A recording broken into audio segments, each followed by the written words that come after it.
Welcome, in front of me is DELL Latitude 5400, and in this video I will show you how to use the split screen feature on your laptop.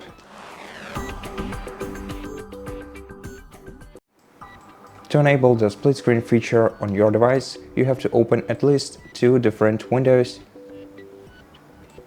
on your desktop, and then in order to put them into split screen mode, you have to grab the top bar of one of these windows and drag it to the top of your screen, then select one of the available positions for this window. As you can see, you can place up to 4 different windows on your device's screen.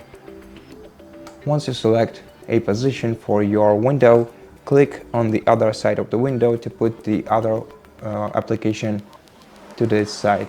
Now, as you can see, we can use both applications at the same time. You can change the size of each window by moving the bar between them. And that's how you use the split screen feature on your laptop.